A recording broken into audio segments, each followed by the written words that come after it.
Welcome my dear student. तो आज हम डीसी जनरेटर चैप्टर लाए हैं जो इलेक्ट्रीशियन सेकेंड ईयर वालों के लिए है। तो डीसी जनरेटर बहुत इम्पोर्टेंट चैप्टर है। तो सबसे पहले हम जानते हैं जनरेटर, डीसी जनरेटर होता क्या है। बेसिकली एक ऐसी मशीन है जिसको हम क्या देते हैं, मैकेनिकल एनर्जी देते हैं, तो वो हमें इलेक्ट्रिकल एनर्जी देती है।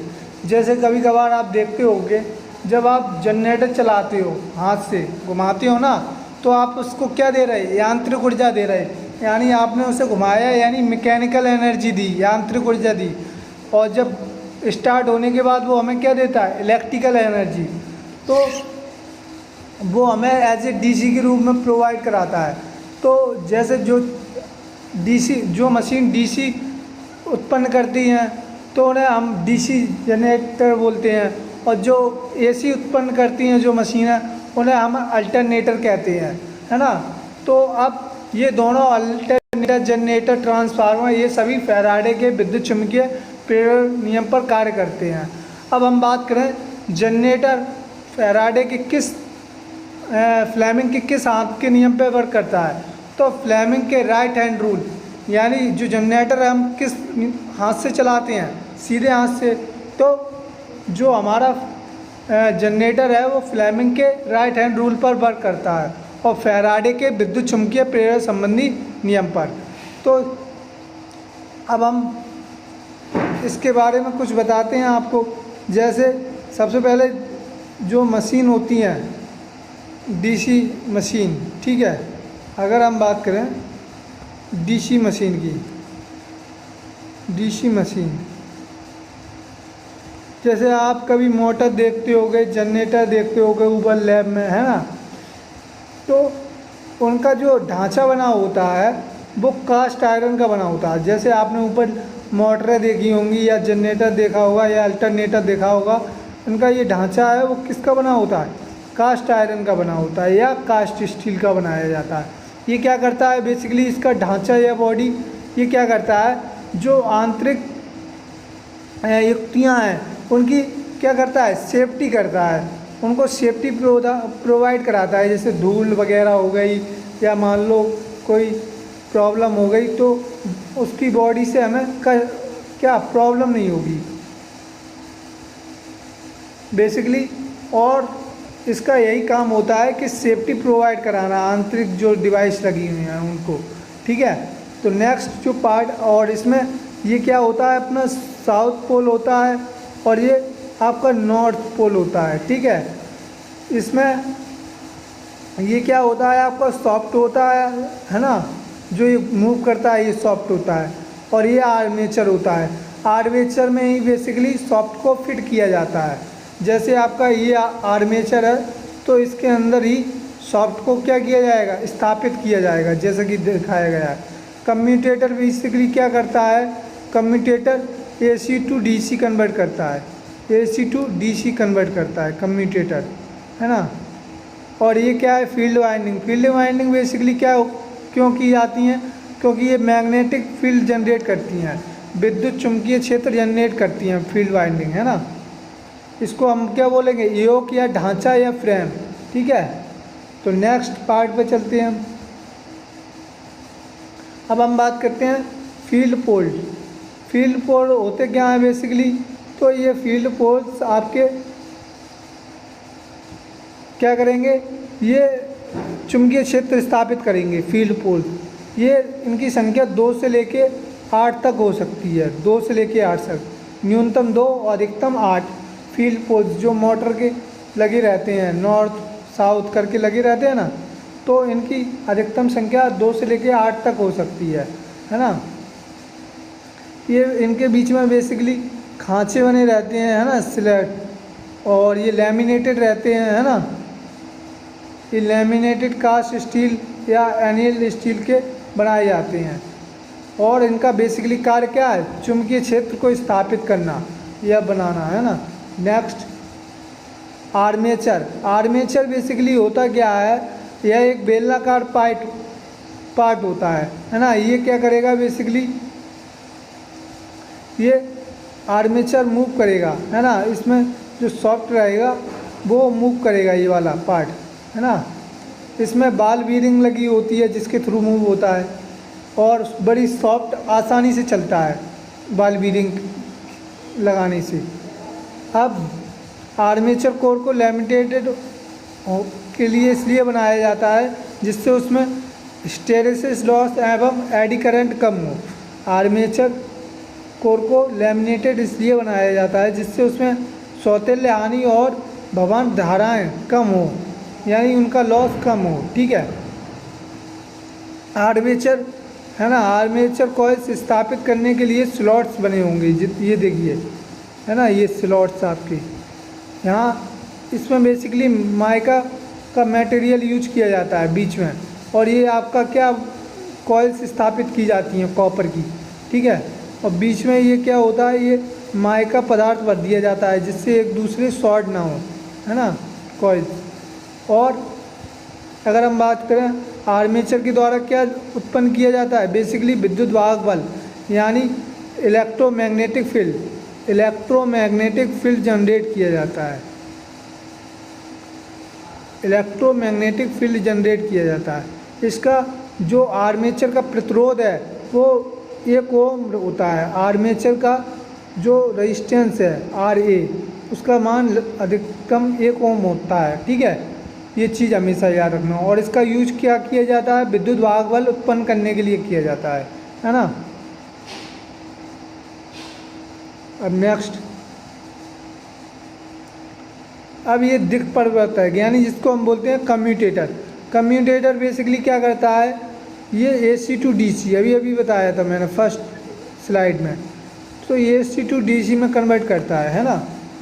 और ये बाइंडिंग कॉइल्स होती हैं जिनमें बाइंडिंग की जाती है।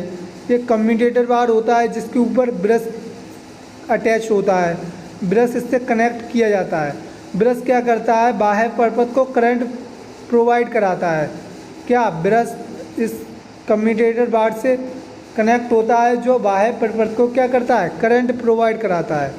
देखो कम्यूटेटर सेगमेंट के बीच क्या किया जाता है, इसके बीच जो गैप दिखाई दे रहा है ये, इनके बीच क्या किया जाता है, माइका का इंसुलेशन कर दिया जाता है। और कम्यूटेटर सेक्शन में क्या होता है, कॉइल्स रहती हैं कॉपर की। ठीक है, ये हार्ड ड्रॉन तांबे की मोटी पत्तियों का बना होता है। ठीक है, ये बता रहा है। और ये आपका आर्मेचर सॉफ्ट है जो मूव करेगा, है ना।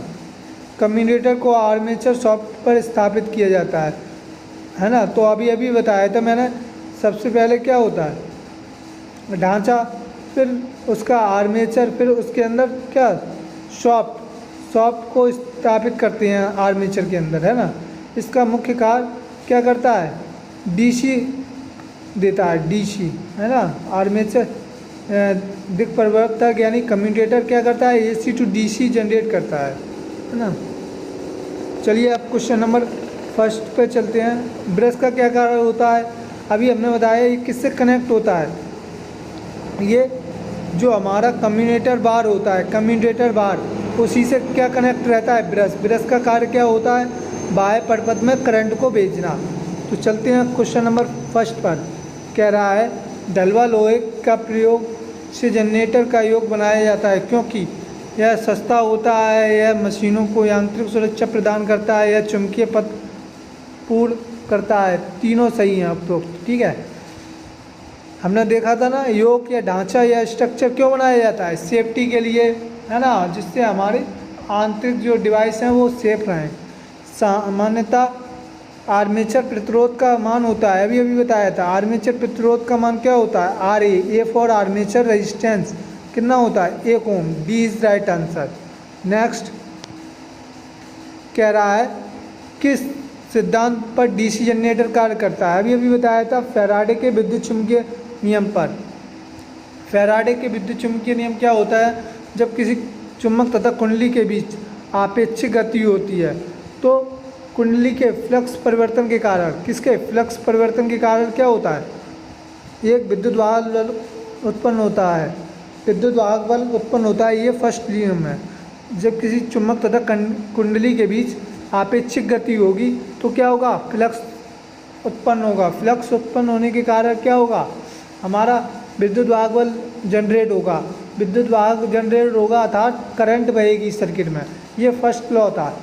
सेकेंड नियम क्या कहता है, जो उत्पन्न विद्युत वाहक बल है उसकी दिशा इस प्रकार होती है कि वह उसका विरोध करता है जिसके कारण वह उत्पन्न होता है। इसको लेंज का नियम भी कहते हैं और ये ऊर्जा संरक्षण पर लागू होता है लेंज का नियम, ये याद रखना है।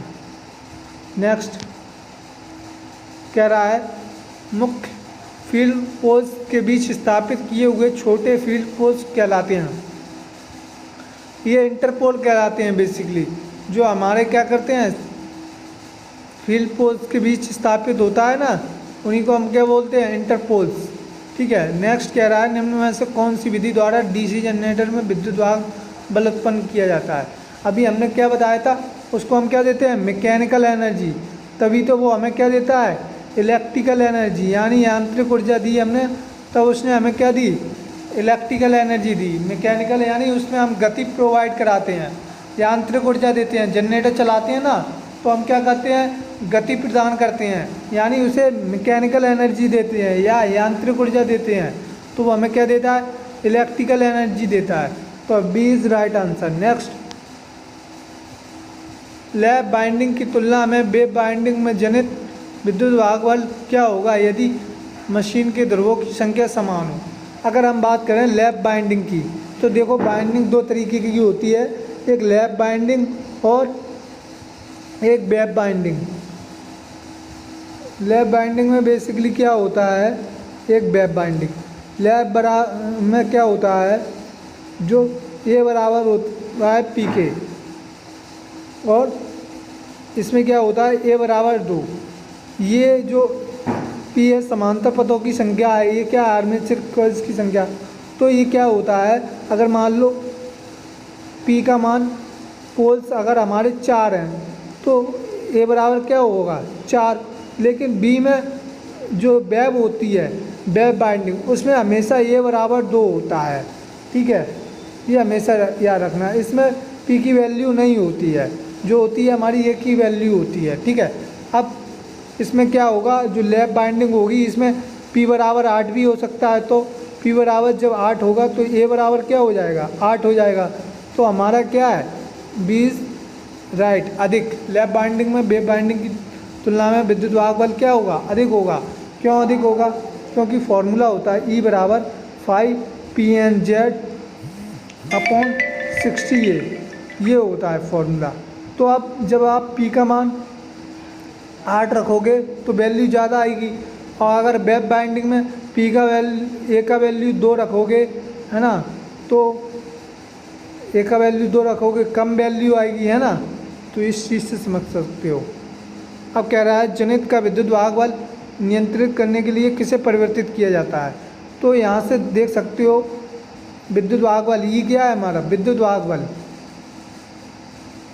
विद्युत वाहक बल।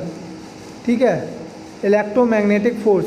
तो हमें किस किस को चेंज करना पड़ेगा, फ्लक्स को, पोल्स को और स्पीड को, तो तीनों को, है ना। तो चालक पदार्थ है और इसमें दे रहा है, तो हमारा क्या है, फ्लक्स, जनरेटर की गति, है ना, और चालक पदार्थ।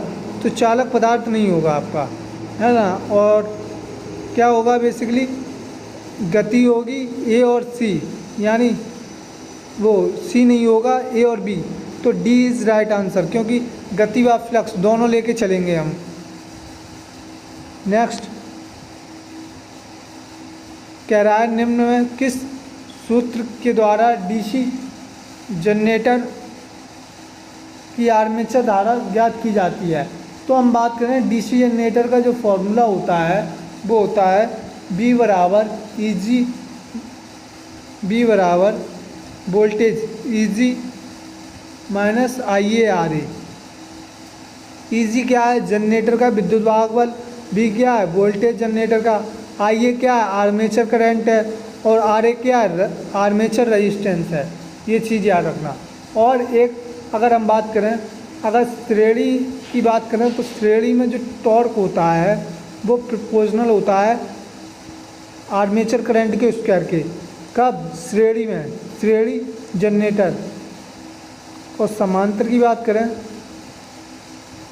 समांतर की, तो समांतर में क्या होता है, ये जो टॉर्क या कह सकते हैं इसको टॉर्क बल आघूर्ण, वो क्या होता है, करंट के समानुपाती होता है, वर्ग के समान।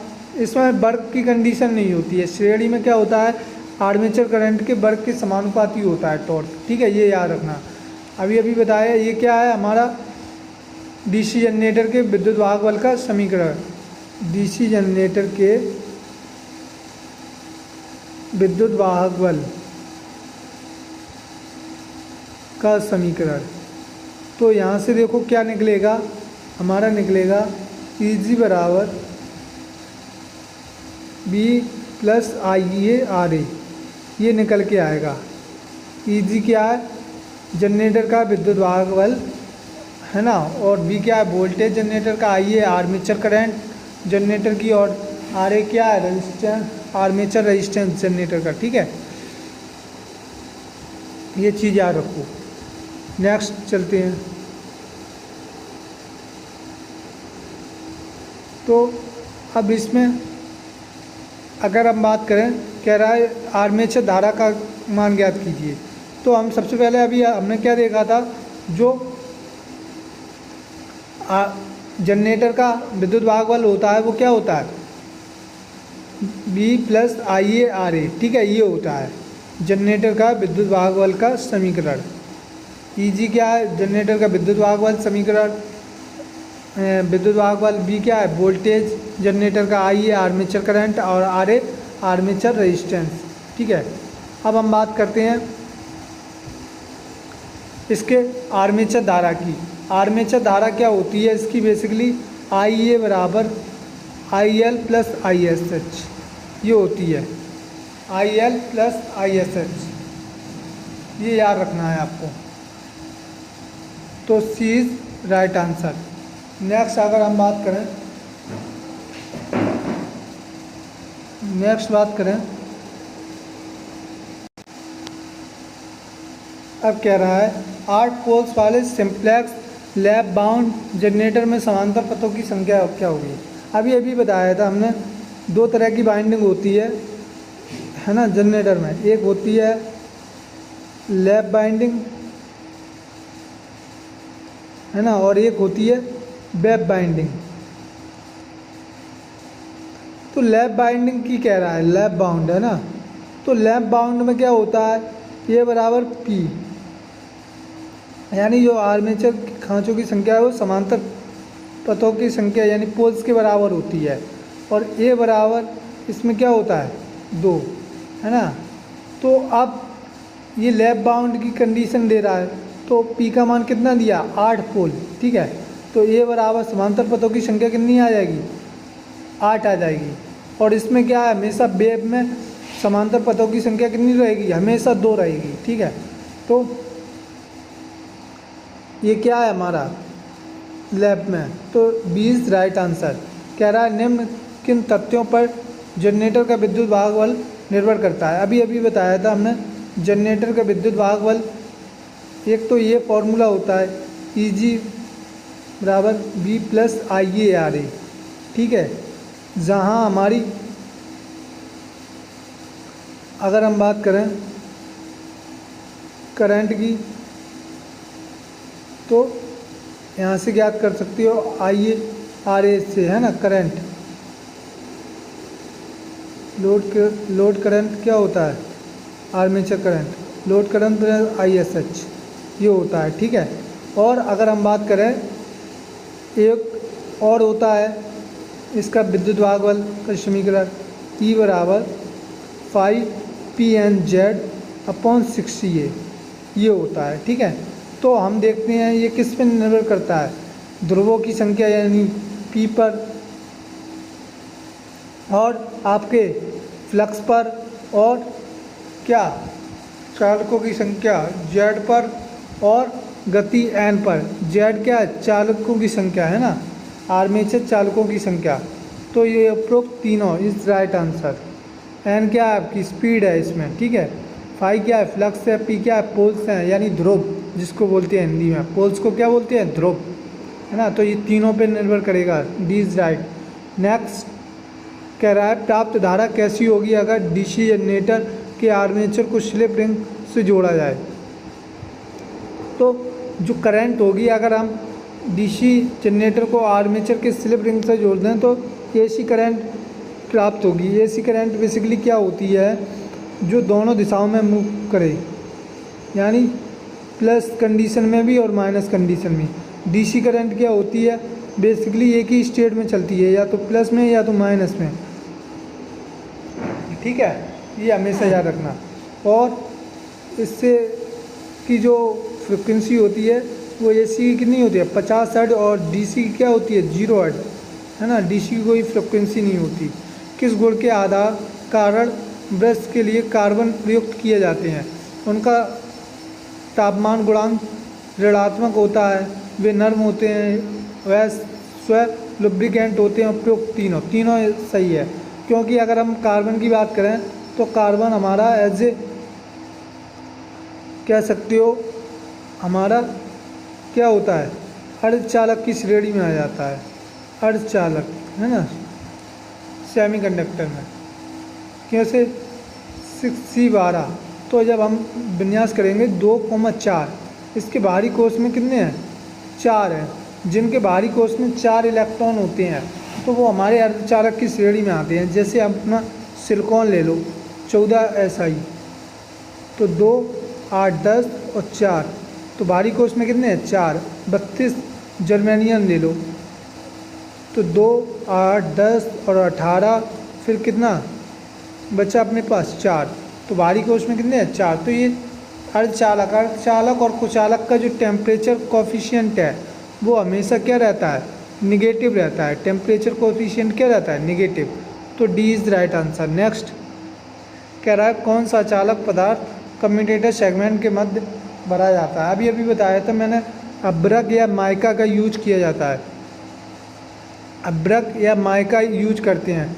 कम्यूटेटर जो बना होता है उसके बीच जो खांचे रहते हैं उसमें जो इस तरफ, जैसे मान लो कॉपर की वाइंडिंग है, तो एक इधर हल्का क्या भर दिया जाता है अपना अब्रक या माइका, फिर एक वाइंडिंग ये, फिर इधर, है ना, फिर इस तरह भरते हैं जिससे एक दूसरे पे ओवरलैपिंग ना करें ये, है ना, इससे सेफ्टी के लिए। डीसी जनरेटर के कम्यूटेटर का कार्य क्या है। कम्यूटेटर का कार्य हमने बताया था क्या करता है, बेसिकली AC टू DC, है ना। तो AC टू DC का मतलब क्या है, एज ए रेक्टिफायर, क्या, रेक्टिफायर यानी डायोड जिसे बोलेंगे, रेक्टिफायर यानी डायोड क्या करता है, डायोड की तरह वर्क करता है ये। Basically AC to DC convert करेगा, एक दिशा है करंट, यानी जो डायोड होता है वो एक ही दिशा में करंट प्रोवाइड कराता है।